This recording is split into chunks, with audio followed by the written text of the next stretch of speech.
आज किस तरह भारत ने जीती थी 1971 की जंग।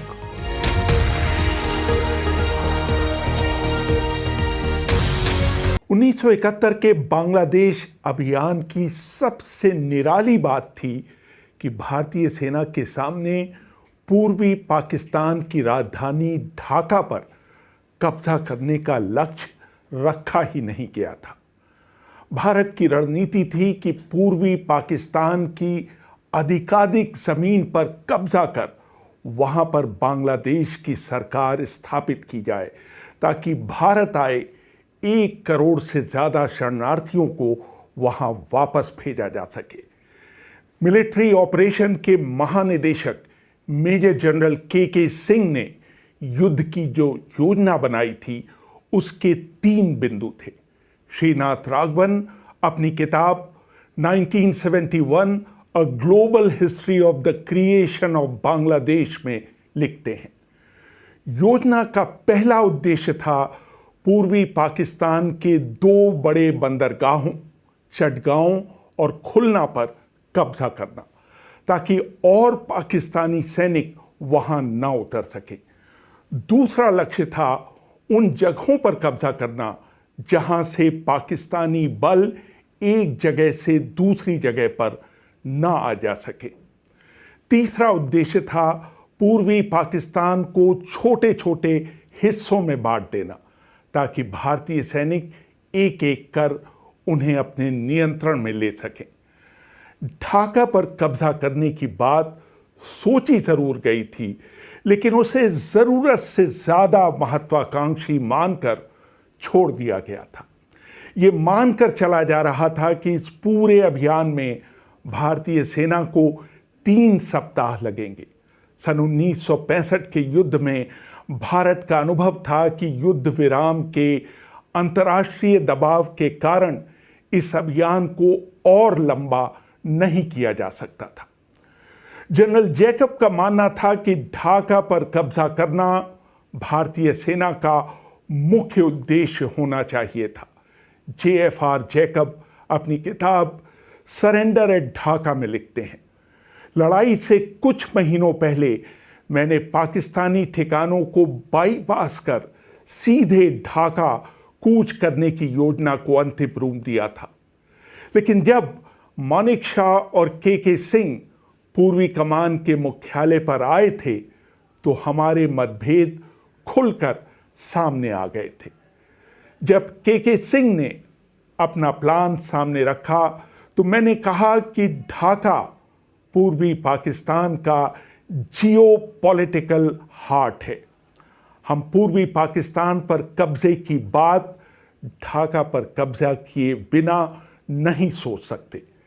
तब मानिक शाह ने हस्तक्षेप करते हुए कहा था कि आपको नहीं लगता कि अगर हम चटगांव और खुलना ले लेते हैं तो ढाका अपने आप गिर जाएगा।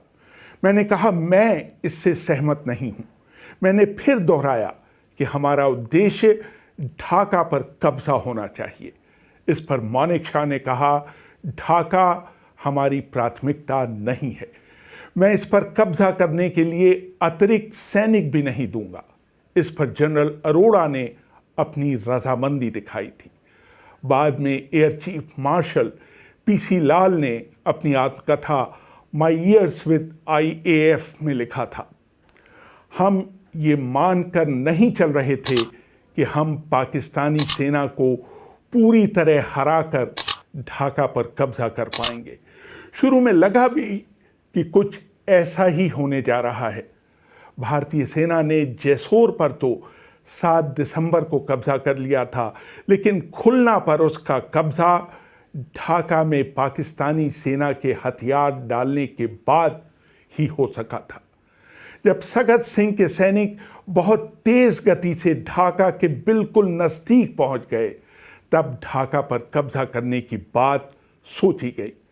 अर्जुन सुब्रमण्यम अपनी किताब इंडियाज वॉर्स 1947-1971 में लिखते हैं, शुरू में इंदिरा गांधी ने सोचा था कि मुक्ति बाहिनी को जिस तरह की मदद और प्रशिक्षण भारत दे रहा था वो अकेले ही अपने बूते पर पाकिस्तान की सेना को हरा पाने में सक्षम होगी।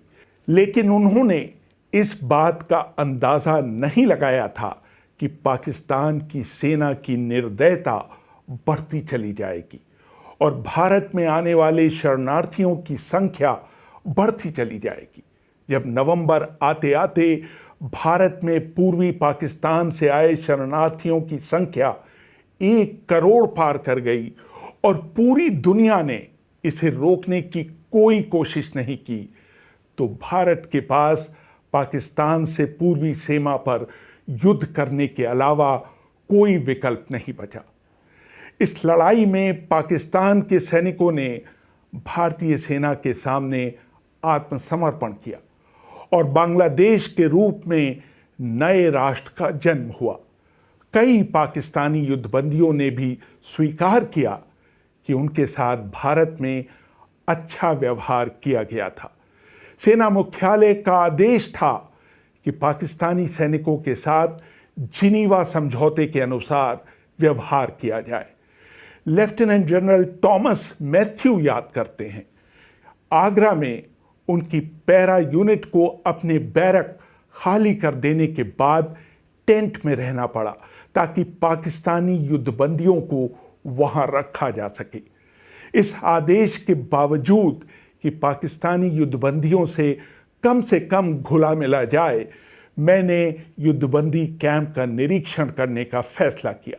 मैं हाथ में एक बेत लेकर अपने 2 सैनिकों के साथ कैंप में घुसा। मुझे देखकर अधिकतर पाकिस्तानी सैनिक अपनी पलंग के बगल में सावधान की मुद्रा में खड़े हो गए, लेकिन पाकिस्तानी स्पेशल फोर्स के कुछ सैनिक मुझे देखकर बैठे ही रहे। जब मैंने उनसे इसका कारण पूछा तो वो चुप रहे, लेकिन एक सैनिक ने हिम्मत जुटाकर कहा, मैं क्यों सावधान की मुद्रा में खड़ा हूं जब मुझे पता नहीं है कि मेरी पत्नी और बच्चे पाकिस्तान में किस हाल में रह रहे हैं। मैंने उन्हें आश्वासन दिया कि मैं पता लगाकर उनकी जानकारी आपको दूंगा। मैंने उस सैनिक का विवरण लेकर दिल्ली में मिलिट्री ऑपरेशन के महानिदेशक को भेजा। कुछ दिनों बाद जब मैंने उस पाकिस्तानी सैनिक को बताया कि उसका परिवार सकुशल है, तो उसके चेहरे पर मुस्कान वापस आ गई।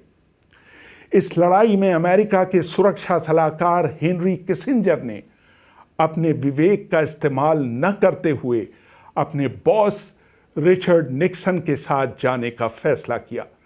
जैसे जैसे संकट बढ़ा, निक्सन और किसिंजर दोनों इंदिरा गांधी की अमेरिका की बात न मानने की नीति से काफी परेशान हुए। 7वें बेड़े के भेजे जाने का उन पर कोई असर न होना भी अमेरिकी नेतृत्व को बहुत खला। 1971 की सफलता का सबसे बड़ा श्रेय डीजीएमओ द्वारा बनाई गई युद्ध योजना को दिया जाता है, लेकिन इस योजना को अमली जामा पहनाना lieutenant general Sagat Singh, captain Swaraj Prakash, group captain Wollen और ग्रुप कैप्टन चंदन सिंह के योगदान के बिना नहीं हो सकता था। अर्जुन सुब्रमण्यम लिखते हैं, अगर सगत सिंह ने अखौरा, भैरव बाजार और सिलहट को बाईपास नहीं किया होता या चंदन सिंह ने MI हेलीकॉप्टरों के जरिए सैनिकों, हथियारों और तोपों को मेघना नदी के पार नहीं पहुंचाया होता या ग्रुप कैप्टन वॉलन ने अपने पायलटों को तेजगांव हवाई ठिकाने पर डाइव लगाकर हमला करने के लिए नहीं कहा होता या स्वराज प्रकाश और मेजर जनरल ओबान ने करीब करीब आधी डिवीजन भारतीय सेना को चटगांव सेक्टर में नहीं लगाया होता, तो ढाका 16 दिसंबर तक तो नहीं गिर पाता। भारत की जीत का दूसरा बड़ा कारण था मुक्ति वाहिनी का पूरा सहयोग। लेफ्टिनेंट जनरल शमशेर सिंह मेहता कहते हैं, मुक्ति वाहिनी का सबसे बड़ा योगदान था भारतीय सेना तक खुफिया जानकारी पहुंचाना। अगर हम बांग्लादेश में बिना किसी खुफिया जानकारी के गए होते तो पश्चिमी सेक्टर की तरह वहां भी हम गतिरोध में उलझ जाते। लड़ाई के शुरू के चरण में मुक्ति वाहिनी की वजह से ही हमें पता होता था कि दुश्मन कहाँ है। अगर हमें वो जानकारी नहीं भी होती थी तो हम मुक्ति वाहिनी द्वारा दी गई सूचना के आधार पर उनके अगले कदम का अंदाजा लगा सकते थे। तैयारी के लिए मिले समय में भारतीय वायुसेना ने कुछ नए हवाई ठिकाने बनाए और अपनी वायु सुरक्षा को और मजबूत किया। दूसरी तरफ 1965 की लड़ाई में ठीक ठाक प्रदर्शन करने वाली पाकिस्तानी वायुसेना ने अपनी तैयारी में ढील बरत दी और एयर मार्शल नूर खां के प्रयासों के बावजूद अपनी सफलता को नई ऊंचाइयों तक नहीं ले जा पाए। एयर चीफ मार्शल पीसी लाल अपनी आत्मकथा माई ईयर्स विद IAF में लिखते हैं, पश्चिमी मोर्चे पर भारत और पाकिस्तानी वायुसेना की ताकत लगभग बराबर होने के बावजूद भारतीय वायुसेना ने कुल 7,500 उड़ानें भरी, जबकि 1965 में 23 दिनों की लड़ाई में उसने कुल 4,000 उड़ानें भरी थी। भारतीय वायुसेना ने हाजीपीर में पाकिस्तानी आर्टिलरी ब्रिगेड और चंगामंगा जंगल में पाकिस्तानी हथियारों के भंडार पर हमला कर पाकिस्तानी वायुसेना का मनोबल तोड़ दिया। कराची बंदरगाह के पास कियामारी तेल शोधक कारखाने, सिंध में सुई गैस प्लांट, मंगला बांध और अटक तेल शोधक कारखाने पर बमबारी से भी भारतीय वायुसेना की प्रतिष्ठा में बढ़ोतरी हुई। भारतीय नौसेना ने जिस तरह कराची पर हमला करने के लिए मिसाइल बोट्स का इस्तेमाल किया, उसकी भी किसी ने कल्पना नहीं की थी।